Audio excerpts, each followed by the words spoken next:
Hello and welcome back. This is Asteri Sofia Kairos, and I'm here with Krista from Practical Astros. Hi, Krista. Hi there. We are back with your weekly astrology forecast, and we're looking at the 17th to the 24th of September, and we have a busy week ahead for you. Yeah. On the ride back home, there was some new graffiti on the back side of a road sign that just someone wrote "thrice great," and I was like, "What?" A Hermes! Little Hermes wink. I wonder if they knew what they were saying. That's so cool. For us, it's only thrice great Hermes. Yeah. Um, but I wonder if they meant, oh, I have to know now. I'll have to Yeah, I'll change grab a the picture of it definition. next time I drive by, Yeah, unless someone covers it up. But yeah, it was a little yeah, nice little wink. yeah. Brilliant. How fantastic, especially this week, because it just feels all about Hermes. Like one way or another, even Venus, she's entering his sign and just setting up that nice little mutual reception they've got going on now. So we're still all about Hermes. So we've got Mercury entering Libra, which is, of course, Venus's air sign. So although he's not got dignity here, he's losing his dignity from Virgo, where we've really enjoyed all of Mercury's best qualities, the exaltation and the dignity. But that's lost, but he's still in an air sign, so he's still bringing us the thoughts and the ideas, but in a Venusian way now, in a different kind of energy, a different kind of way. It's going to be opposite Neptune, and that's a really interesting signature. I like to call it the astrologer's aspect. This is like one of my favorites because it's connecting. Mercury crosses those boundaries, and in a way, so does Neptune. Not in a way, Neptune is otherworldly. Yeah, and somehow, in some ways, it does Yeah. that. Yeah, yeah. And then Venus enters Mercury's sign. It's like one door closes, another door opens. So they're not there together, which is always nice when they are. He leaves, he's not there to host her, but that sets up that mutual reception between the two of them working together. Mercury in Venus's sign and Venus in Mercury's sign. So that's still kind of nice. They're both working towards the same goals or sharing goals and helping each other. And then Venus in Virgo straight away is going to square Uranus in Gemini in Mercury's sign. So it's still keeping that flavor, but bringing in some unpredictability, some uncertainty, some disruption. And I've seen some articles writing this week about Mercury and Hermes and saying how much of a trickster he is and how disruptive and how people hadn't really fully understood that. But I think anybody that works closely with Mercury maybe does start to understand that, or how he doesn't communicate in a straightforward way, at No. least.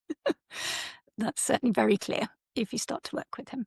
And then the big one, the solar eclipse. This is the second part of eclipse season. We had the first on the 7th, and then the second one in Virgo is a little bit more challenging than the first one has been. It's right at the last degree, 2859, just getting to that anaretic degree.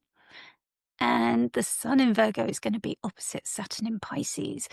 Literally, these are the wrong way round, but at 5:45, the sun is in that opposition, and then the solar eclipse is hours later at 17:43. So we just got that same day on the 21st. That Saturn opposition is flavouring the quality of that eclipse, just making it a bit more challenging. Whereas the 7th, we had a trine to Jupiter, the ruler of the eclipse. So that was bringing in a lot more benefic energy, whereas this time we've got an opposition to a malefic. 22nd, Mars enters Scorpio. Mars loves being in Scorpio. This is its watery, feminine home. It's back. We were talking about that long road, that dusty road that Mars has been traveling. It's just that feeling of, can unpack, can get ready, can review everything and just get its ducks in a row, I think, when they're home. Aries is its other home, and that's fiery. But I somehow feel that it's quite comfortable in Scorpio too. I think each of the planets has a home where they're more happy, and probably Mars is happier in Aries because that's yang and fiery. I would say that Mars is happier in Scorpio because Mars is the night sect, Mm. malefic, and Scorpio is that kind of feminine, dark night sect sign that, Mars, we might associate Mars's significations with more Aries-like, but I think it prefers Scorpio. Yeah, that's why I was struggling to put my finger on it. Yeah. That's exactly why. Yeah. Yeah. And then the sun enters Libra. We begin Libra season, but that kicks off that cardinality and the turning of the wheel of the year as well. Is it Mabon, the Yeah. festival? And of course, the Sun then the next day goes straight into an opposition with Neptune. So that's going to be a lot. We're going to break it down for you and show you the links between them, but it's a busy week. Yeah, and because next week, you can see over there in the corner, there's really only one aspect that we're going to talk about. Next week, we will still be dealing with all of the effects of this current week. So, especially with eclipses, a lot of times what comes from the eclipse isn't dealt with on that day. You might see the omen or you might see it, but you kind of extract it over a longer period of time. So there is a lot of shifting. We'll get into it when we look at the charts, but the sun entering a cardinal sign signals the turning of the light, the turning of the wheel. And that just by nature really changes the story. Cardinal is that hinge of like movement forward. So whenever the sun enters one of those, it really kind of moves everything forward. It also happens to coincide with Mercury and Venus, and then the aspect to Uranus. On top of all that, the opposition to Saturn, opposition to Neptune. And then on top of that, we have the eclipse. But the eclipse itself, like we're in the eclipse window now as you're hearing this, because the first eclipse was last week or the week before, I guess, from when you're listening to it, the 7th. And, within this eclipse window, you're not really like necessarily sorting out the eclipse the week or the day or the hour that it happens. Sometimes you do get kind of hit over the head with the symbolism of it all. But a lot of what we'll probably be feeling is, Venus going into Virgo. Venus is in fall there because it's exalted in Pisces, its opposing sign. Venus loses some of her dignity, and that just changes the story of how Venus can express. And she's squaring Uranus. So I feel like we're going to be feeling that more. Mercury leaving its domicile and exaltation of Virgo, hosting that Venus, hosting that Uranus. Like it's really going to be kind of this conflicting, busy season between that Mercury and that Venus. I feel like that is going to be more palpable than the eclipse itself. But again, eclipses, like they're very mysterious. And so we'll all get to witness what that actually looks like on the 21st. And the cool thing about this eclipse, this is the second new moon of Virgo in Virgo season this year, because we had the first new moon in Virgo back in August at 0 degrees. And this one is at basically 29 degrees. So we have these bookends of a new moon. And to me, that's a really special thing to pause and consider. Both of these new moons in Virgo for this year, this one is close enough to the nodes so that we get that eclipse effect. Just eclipses in themselves can often be lessons that are thought and understood over more reflection and more time, not just the moment itself. Luckily, we are going to be teaching an eclipse workshop. By this time, it will have already passed, but we'll show a slide that shows that you can still get access to the recording and the workbook, because I feel like the second eclipse might cause us to really dive a little deeper into understanding how it's going to play out, because I do think it might be more difficult. Yeah, because that's the thing with a benefic one. Usually it's more ease and gentleness, and the Saturn one, that's a bit more testing our limits, testing our boundaries. That naturally brings the challenges. Let's look at the chart. Yeah, we love a chart. And we see Mercury here newly entered into Libra, into the air Venusian temple of Venus. And I've completely forgotten now whether it's yin or yang. Well, air is yang. Yeah, Gemini is yang as well. Yeah, earth and water are yin, fire and air are yang. Yeah, that's just gone out of my head. So we can see how Mercury would feel a little bit at home here. There's some familiarity with the aims here for Venus.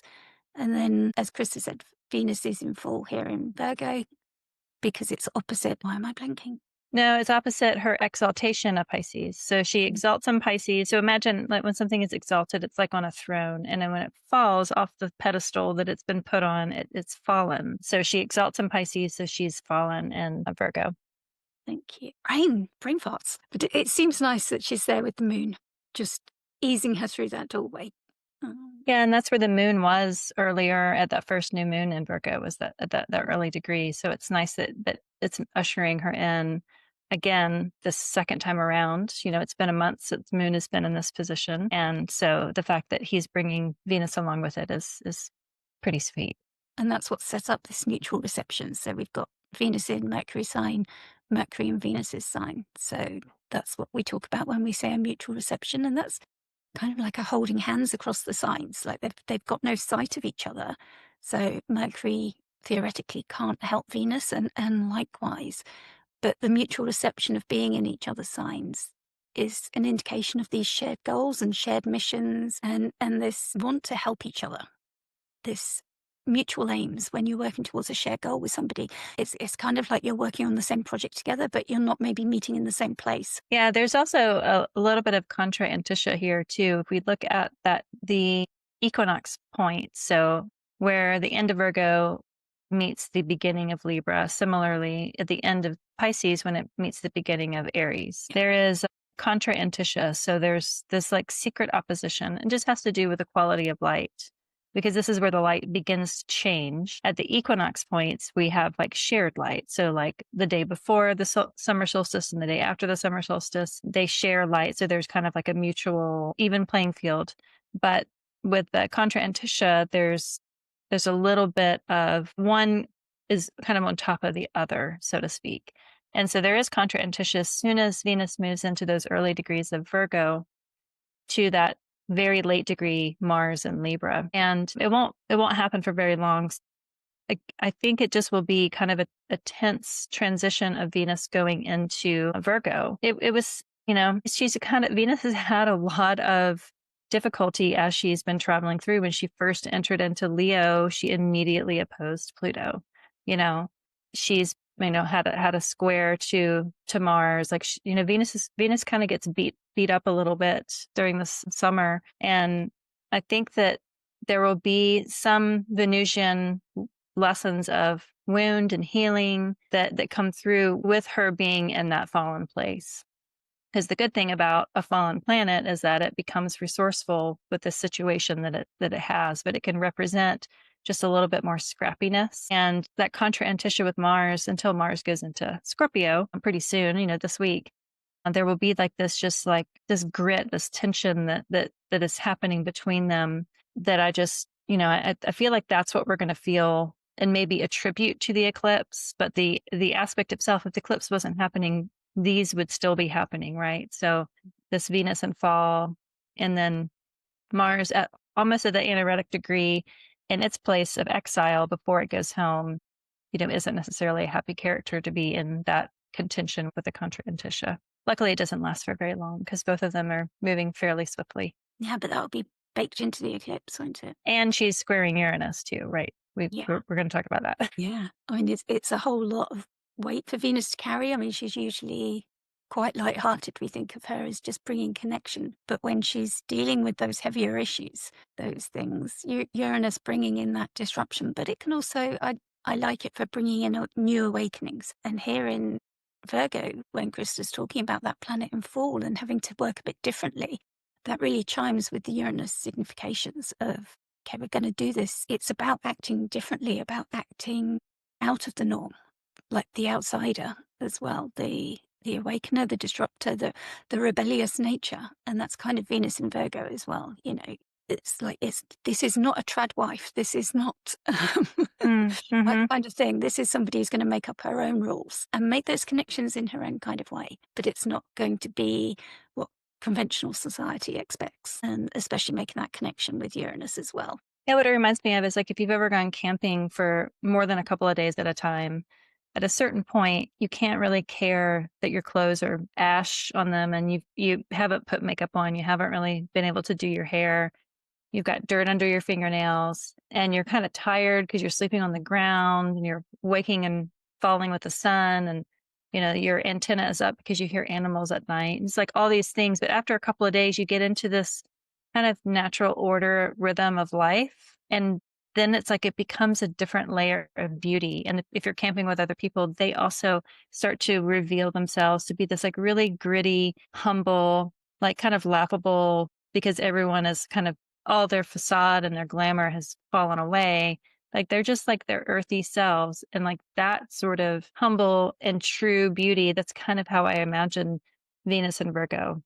Venus and Virgo in modern world, it can often be like really meticulous, beautiful taste, really excellent quality, wanting things to be clean and put in order and all that, that also exists. But in a situation where you aren't in control of the weather, or you're not in a climate controlled building, if you're just like really in the earth, there's still beauty that comes out of that. And that is another end of that Venus in Virgo. And that may we all kind of see that humble, gritty beauty that she can reveal in our own lives, whether we go camping for a couple days or not. It's just like that's what it reminds me of. That's so nice because there's that archetype of the maiden, but she carries the scythe. This isn't the typical maiden who's going to be innocent and blushing in a corner. You know, this is a maiden who's ready to cut and work hard, cut away and release what needs to be released, ready, you know, in preparation for the turning of the season.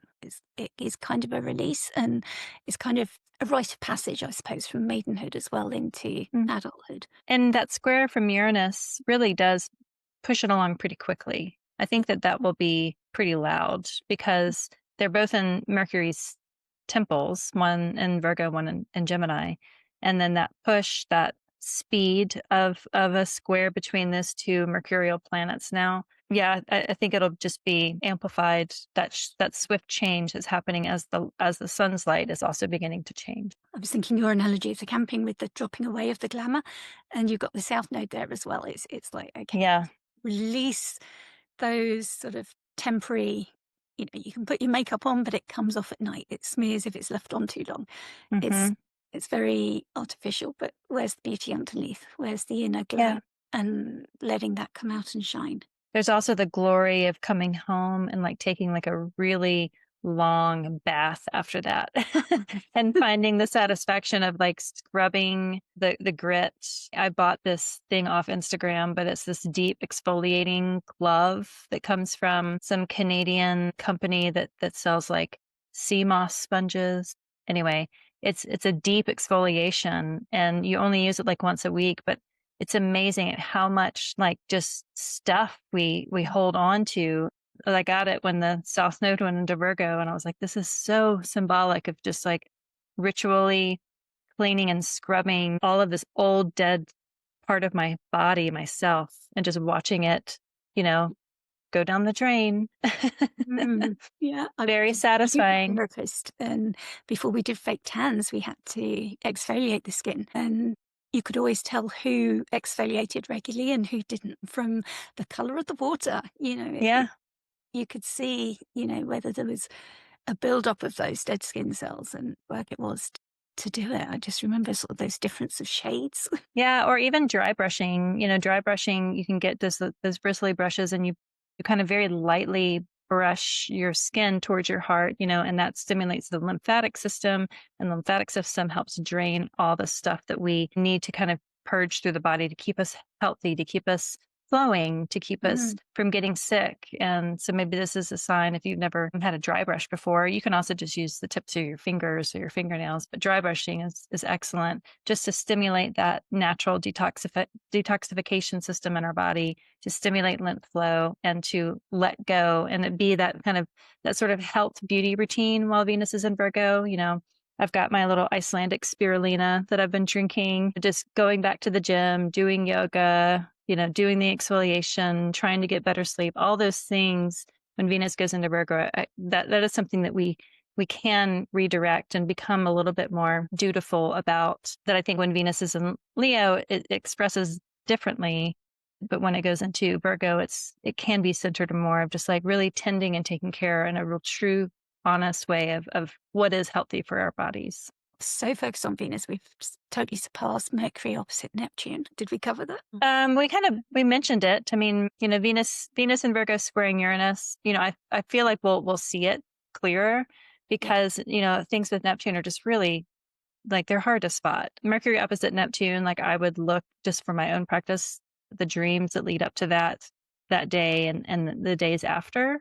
As communicators with different styles of communication, Neptune and Mercury, you know, they do have that astrologer signature to them, that occulted signature. So it'll happen very quickly because Mercury is going to move pretty quickly. But yeah, what other thoughts do you have on Mercury opposite Neptune?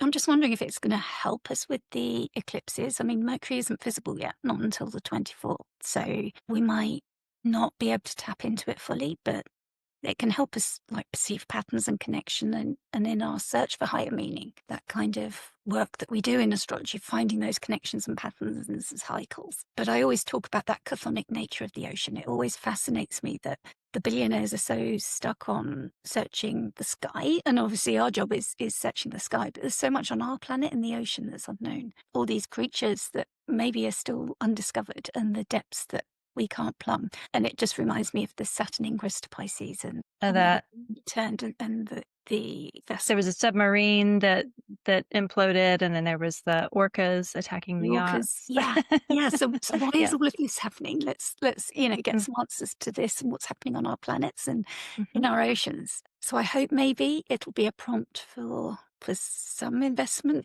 in our oceans, because we're not looking after our oceans. We're filling them up with plastic, and that upsets me as much as we're sending debris up into the sky as well. So I always do hope with a Neptune and Mercury aspect that there's going to be some new developments, some ideas as well coming forth, sort of in the mundane world as well. That could come through. But I like the idea that it's the mantras and the oracle, and that's kind of the archetype for it.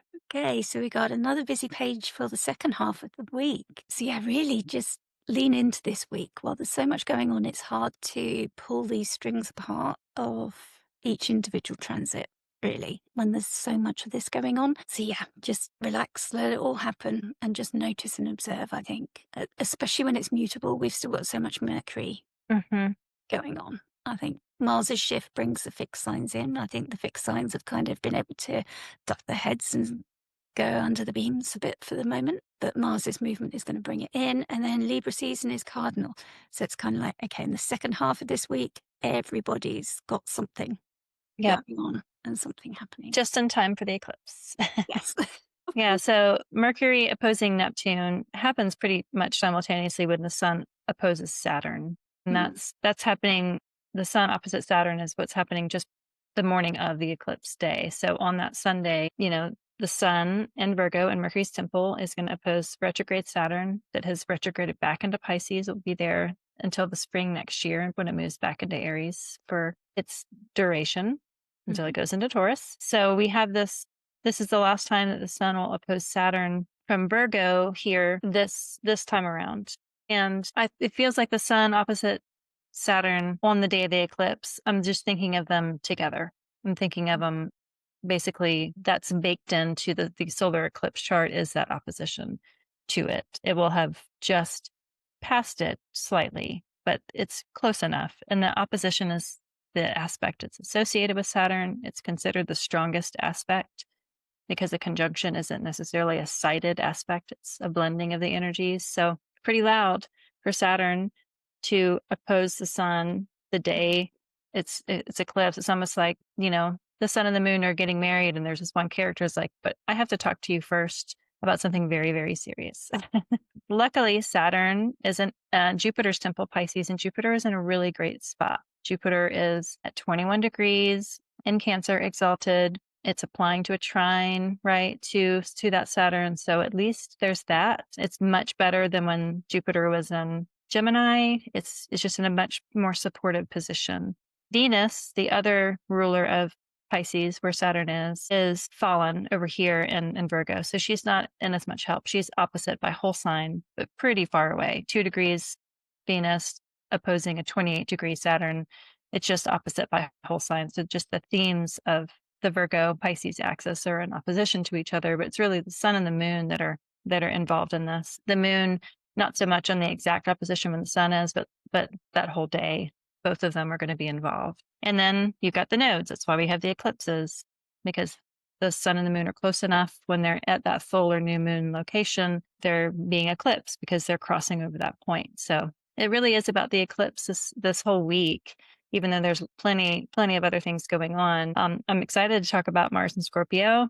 I think that's like the best thing. But eclipses are these moments of pause, these ominous moments, auspicious moments where we see synchronicities. I don't know if it's just the way it expresses for me, but I have seen and always begin to see like little shadowy things in the corners of my peripheral vision during eclipses, like something is just there and I can't see what it is. And when I turn, it's gone. It happens a lot during eclipses. And it feels like a little bit of information is trying to get into my sight, but it's eclipsed by my distraction, or it's eclipsed by, I'm not ready to understand it yet. But it's like these little peripheral Lilliputians or whatever that just kind of haunt me on the edges of my mind. It's just, the eclipse really does influence all of that. What are your thoughts on the eclipse itself? So this solar eclipse, what eclipses are, they happen when the moon, the earth and the sun are all lined up. The lunar eclipse, the earth shadow that was falling across the moon. And this time now, it's the moon shadow that's passing between the earth and the sun, and it's blocking the sunlight from reaching the earth. So we have this time a partial solar eclipse. And that sometimes tells us where we are in the Saros series, because they start off as very small penumbral eclipses at one of the poles at either ends of the Earth. They get wider and wider as they reach the center of the Earth, and that's where we see the total eclipses. And at that time, they'll be very close to the nodes. And then they get smaller again as they approach the opposite side of the node. So this solar eclipse is series 154 in the solar eclipses, and the lunar eclipses are totally different numbers. So if you found 154 on a lunar eclipse, it wouldn't be the same as the solar eclipse 154. But Bernadette Brady wrote the book that we refer to, and she wrote her own classification series. And this came up, I attended Michelle Corbizio's workshop on Sarah's series, which I highly recommend to anybody. I don't think the recording's out yet, but when it is, if you missed it, she did 4 hours and a deep dive. And it came up about the Bernadette Brady book because she has her own classification series. And the information we now have from NASA, which is very extensive on all the dates and all the classifications. And apparently her book was written before we had all that information. It makes sense. This is why we still use it. And she did all this work on her own. And that's why it is the authoritative guide, because we didn't have the benefit of using both at the time. And I didn't know that. I just thought, okay, she's done her own thing. And we also have the Saros series, but this is why. So she classifies the pair, which is the lunar eclipse and the solar eclipse that we're going through, both of the September eclipses, as 09 New South. So she looks at the astrology, the midpoints of both of them, and she finds themes of the astrology of the first eclipses. And she sees the themes as being concerned with bringing to the surface long-term worries about loved ones, health or responsibilities with paperwork. This series started in July 1917, so it's fairly new, because Eclipse Saros series can go on for millennia. They can have quite a long lifetime. So from 1917, 1935, 53, 71, 89, and then 2007. So I was around for 3 of those, and now this will be my 4th. So I was able to track some of the dates back. It began in 1917? Yeah. So I just looking to see, like, one of the ways that you can look at an eclipse is like, where is it visible? Because it's not visible for everyone, around the world. And this one in particular is really only visible to New Zealand. Yeah. And so I just looked New Zealand news 1917, and a quick thing that came up was during the First World War, it was particularly devastating. The Battle of Passchendaele, which resulted in New Zealand's darkest day on October 12th with the loss of 850 soldiers. And so if you look to see where it's visible, who it's kind of like what that influence is shining, what is it about New Zealand? Why are they the only place on earth that's really going to get a glimpse of this in person? And is it going to speak to something that has to do with their past? I mean, I just Googled it really quickly. I'm sure that if you looked at, some of the other dates, maybe you would find it. You would see where each eclipse was visible and how they might tie into each other. But for this year, for 2025, it's only visible to New Zealand. And then if you're in, just floating around the South Pacific somewhere, not even like Australia, the East Coast, the Sunshine Coast of Australia might see a little bit of it. But even the, 10% of it looks like it's just off coast. So it's just kind of pinpointing to New Zealand. And yes, it's eclipses. They're very mysterious. They're really, they pique the interest of people during eclipses. People that are not into astronomy or astrology get into it for that time because they sense like there is something else going on. What is going on? I want to know. everything's kind of being unsettled. And especially with the solar eclipse. So the lunar eclipse that we had on the 7th of September, when you think of the moon as the people or the masses, the lunar eclipse can speak to more about the fortune of the people. And the solar eclipse can really speak to the fortune of the solar figures in our life, whether it's, prime ministers. I know that France, as of a day or two ago, is now going to be looking for a new prime minister, presidents, royalty, but just within our own communities, community leaders, CEOs, bosses, all of those people that kind of sit on top and have to like make decisions for the organizations that are below them. That is a solar figure. So solar eclipses really can speak to solar figures more than they do for just general masses of people. Doesn't mean that it doesn't affect the general masses of people because of the nature of what a solar figure is for humans. But I would just look to the solar eclipse as being a time of massive disruption and change and shifting of solar figures just across our world. Not necessarily just New Zealand, all around the world. But, I would be, if I was New Zealand's prime minister, I would probably put like a dummy, how like the kings would like replace themselves. Yeah, and I saw in the news today that the Murdoch Empire have finally settled their succession. Yeah. That was really interesting because the Sun-Saturn opposition, I've sometimes spoken about that as like being a succession when that program was out. I was likely connecting that theory that who's going to succeed the father, the solar figure, as a Sun-Saturn thing. So to have, as we're approaching the Sun-Saturn, so they're coming into engagement now as we're recording, and to have that succession decided. But there's still other siblings who are unrivaled because apparently it's been decided in terms of political alliance that he had the same political views as his father, and therefore he's going to be the heir.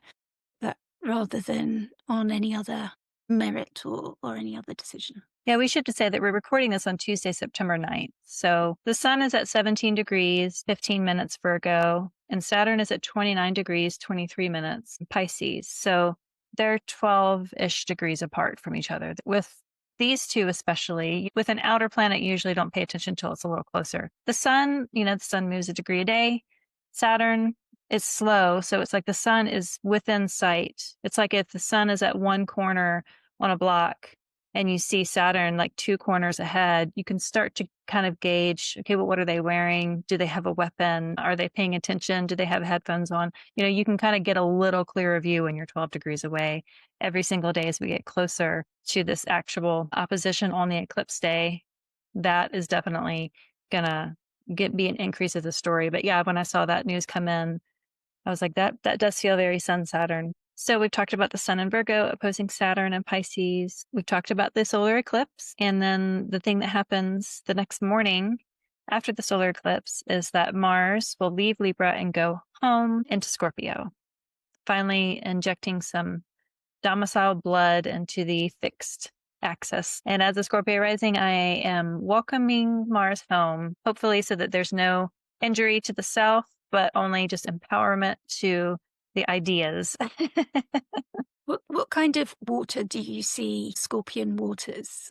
I spend a lot of time thinking about this. I think of salt marshes and tidal creeks. They hold the earth, but they have the type of plants and like mangrove trees and cypress trees and marshes that allow water to flow in and out and in and out, because the tidal marshes and the tidal creeks and the salt marshes, they are the filtration system of the aquatic ecosystem. They collect trash. They collect dead carcasses of the animals that live there. They collect a lot of the toxins and they concentrate them down and they break them down and they compost them down to be the nutrients.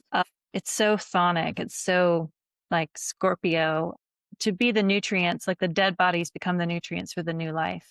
So it's fixed because there's enough plant material that holds it, and yet it has capacity for water to flow in and out, in and out. And there can be lots of still water within that, but it's dependent on the oceans bringing in the tides each day and taking them away. So I think of it, I grew up on a salt marsh with tidal creeks. It's not just swamp, because like a swamp is a different type of ecosystem. To me, it's that edge where the water from the ocean meets the land and that middle liminal space where it is full of creepy things, alligators, at least, where I grew up is alligators and lizards and venomous snakes and spiders and raccoons and possums and dripping moss and, spiky plants. And it was just it was like it could be like a nightmare if you didn't know what it was, but it was so rich in life. That filtration of the water, that stillness and the slow movement. That's what I imagine for Mars and Scorpio. So perfect. I love that because alchemy is such an important part of the stories of the decans of Scorpio. Yeah. All those hidden things that are there that you can't see at first sight. Yeah, that looks scary up front. You might hear a rattlesnake, but then realize it's just the cattails moving around. It's like that. It wasn't a rattlesnake at all. It was just this really cute, puffy plant. Yeah. So Mars will be at home. And when we think about all the planets that, have been home and they're leaving. So, Mercury was in Virgo for a while. Now it's in Libra. Venus, is it going home to Libra? But right now it's fallen in Virgo. Saturn is quite a ways away from being at home again. It's got plenty of years before it's at home again. Jupiter's exalted, but it's got a ways before it's in a domicile again. And so whenever a planet goes home, there's just familiarity. There's like things happen in the way that we're kind of accustomed to it. They're empowered. Their significations could be easily expressed in the ways that we understand it. And Mars, it is about action and, taking charge and making change. So much about Mars is also to defend and honor and fight for the things that you care about. And to me, that's important for a Mars to be in good shape so that we are capable of standing up for and fighting for authenticity and truth, which is a very Scorpio thing. It's a very Marsy thing too. And so I'm looking forward to Mars being home just because it's nice when a planet's at home. I almost prefer a planet at home than an exalted planet sometimes because an exalted planet can kind of like have a little bit more of an inflated idea of what its capabilities are. It depends on the help from others, but when it's at home, you can just get down and just take care of things. And because the world is disrupting right in front of our eyes, as it always is, but the older you get, you're like, man, I wish things were the way that they were. It has proven to be useful and functional. And Mars in Scorpio is like a functional, empowered, knows how to get shit done Mars.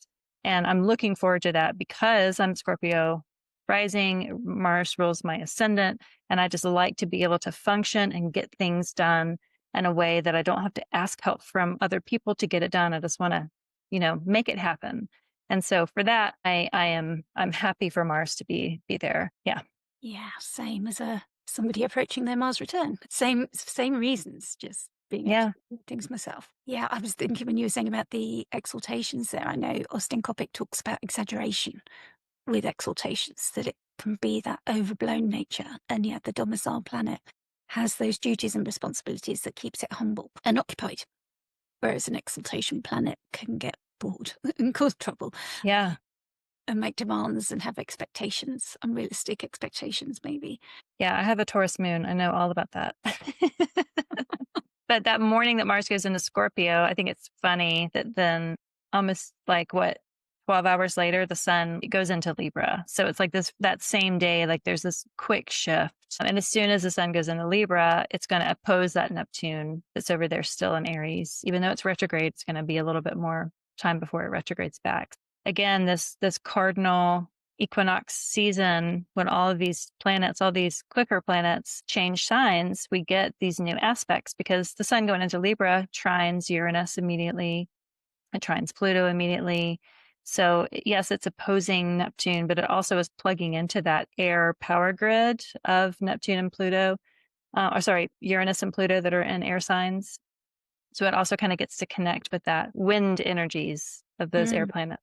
Yeah, it's a grand trine, isn't it? Which is really rather nice, an air grand trine. Yeah, I feel like it'll be swift and exciting and social. Air signs are social. They like to communicate and have parties. And, the 21st is a Sunday. So this is a Wednesday, the 23rd or Tuesday. Maybe there'll be just like an impromptu, community gathering or work party or something that happens where you feel it. You're like, I have the energy. I'm just going to show up for that. Like just Mars will be in Scorpio, the sun plugging into that power source of Pluto and the instigator of Uranus. I think it'll be kind of like a fun, bright, quick, electrifying sort of a day. That's so nice. We should mention the sun exalts in Aries. So the sun is fallen in Libra. To me, the sun fallen in Libra just means that the Libra suns that I know have a hard time just being with themselves. They want to socialize. They want to be around other people. They want to bounce ideas off other people. That fallen nature of that sense of self is, how are you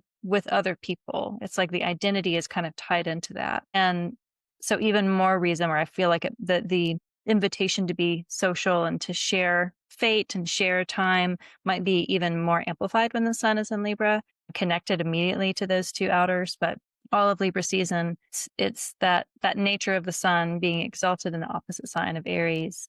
When it's in Libra, it does have a different expression of solar light. And symbolically, it's taking us into that turn of the wheel. And we've gone from these summer months, Virgo is the fading of the light, and now we're into this place where darkness is starting to take over from the light. And we're moving into that fall, autumn season. We've had a very dry summer, so the leaves are already falling from the trees and going brown because of the lack of water. So it's already happening, but usually this time, the Libra season would be the time that we see it starting to happen. But yeah, it's the next 3 movements of the sun. We're really preparing for the darkness of the winter months. So symbolically, it's like that preparation and just getting ready and realizing, okay, the darkness is with us now. And we start to prepare to hibernate, retreat, slow down a little from the outwardness of the summer months. There's something about Libra that reminds me of herringbone, the black and white herringbone pattern. Yeah. It's usually because it's wool. And so in the Northern Hemisphere, Libra season, you start to just layer up a little bit more. But just something about that staggered black and white of herringbone, it's like that real stark contrast of the beginning of Libra season, the quality of light, the beginning of it versus the end where we're like approaching Halloween, how the light is so different during that for us in the Northern Hemisphere. Libra season also, I feel like, has the best light for sunsets because of the angle of the earth, the way that the sun goes. It just makes things so, so incredibly beautiful. And the shadows that it casts, it's just the sun is in its fall. So it acts differently than it does when it's just head over, during the summer or that really beautiful, sweet spring light, like in Aries. Yeah, I just wanted to throw out Libra also is ruled by Venus, which is, we think of fashion and expression and adornment. And I'm going to make a deliberate effort to find some herringbone pattern to wear for the Libra season, maybe just a little scarf. Yeah. I wonder if that's the Saturn's exalted. Oh, yeah. And I wonder if that's like the Venus and the Saturn pull. Compromise, yeah. Yeah. True. And also, really, the whole sign opposition to Neptune the whole time the sun's in Libra, that's going to be like a new experience for us. I don't think we've had sun in Libra opposite Neptune. Not in our lifetime. No. So this is going to be a new experience of Neptune. Like the sun opposing Neptune is going to be something we're going to be able to really feel into when the sun illuminates something for us. So when the sun's opposing Neptune, that's going to be a real way to feel into how does this feel for us? What is this being shown for us? The sun is that planet that illuminates everything for us. So it might be a good time to connect with Neptune, even though the actual transit of the sun exactly opposite is very short and quick. Yeah. But the whole sign opposition is going to last for that whole month. Yeah, it was the 1860s, the last time that Neptune was in Aries. So that was the last time. I don't think any of us were alive then. Maybe not in this incarnate body. No. No, but it might bring memories back being Neptune. It might bring past life memories back, maybe. Maybe you'll start to read an author that wrote during that time. Yeah. Yeah. How wonderful. But yeah, wonderful things might happen. Let's see what gets unlocked. I mean, we'd have had Neptune oppositions when it was in Pisces from Virgo, but we haven't had it from Libra. I thought of Nathaniel Hawthorne, and he died in 1864. I wonder, because I haven't read him in a very long time. Maybe I'll read some Nathaniel Hawthorne during this transit. Yeah, it'd be interesting to see if films start getting made or, they come into the general consciousness. Yeah, really brilliant idea of the screenplay that is kind of seeded around this eclipse week. Yeah. Yeah, because we've got all those. There are so many historical things that are doing so well that I can't think of any of the names of at the moment. Like Bridgerton and Yeah, that's it. Downton Abbey, and yeah. Yeah, yeah, that do so well. So there's no reason why not. Let's get to know Here's your some of them. sign if you have this idea that you wanted to write some sort of fictional period piece. Yeah, an astrologer told you first. Yes, directly to your This is your face. time. Yeah, because Venus loves to bring people together, and the air sign, the idea, and yeah, go off and write that script. You've got Mercury in Libra. You're good to go. I like Mercury in Libra. I think it's Yeah. a nice poetic Mm, sense of justice for sure, expressing a sense of justice. But I think I like it for poets as well. yeah. Yeah, it's just bringing those words to that connection and the justice, and yeah, especially with for that short time that Mars is there as well. The activist Mars in Libra. Okay, so have we done? I think that wraps the week. Yeah. Fantastic. I'm just going to remind everybody that, as Krista said at the beginning, we did a live event for the eclipses. So, if things we've talked about with the solar eclipse coming up have sparked your curiosity, we have had the live event, but that's still no reason you have to miss out if you've got FOMO, because we've got a workbook. It's over 40 pages of everything eclipses, and it's all aimed at the Pisces Virgo eclipses that we're in right now. So it's very specific to just these eclipses, telling you everything you need to know to work it out for your own chart, telling you more about the Saros cycles, and also introducing the metatonic cycles as well. So you can figure those out for yourselves. There's tables of dates. There's more information about everything it means. There's rituals that Krista's written for you. What else is in there in the workbook? Yeah, there's lots of just general prompts. We have it so that you can print it if you want, or you can just kind of follow along in your own journal to Mm. then make a plan for the future, to reflect back on the past, to think about the present, and start to kind of weave all of that in so that you have a bit more clarity of where this eclipse is happening for you. You know, what are the influences of this eclipse? How is that impacting your chart? Is it impacting your chart very directly? Maybe it's impacting your partner's or your child's. I mean, you can kind of plug in a natal chart into this workbook to kind of get an expectation of how it's going to express. Because again, in the moment of the eclipse, it might think, oh, well, nothing happened. But rarely is that the case. Usually it just, the story unfolds over a longer period of time. And so having something like the workbook that we made, it's good to kind of put in your own information into it and then start to then draw a picture of maybe it's going to be this. And if it working through the workbook or listening to the recording of the event stirs up something, I would pay attention to that and use that as a prompt for the journal, because eclipses are disruptive. Myth is about churning up the ocean looking for the elixirs of life.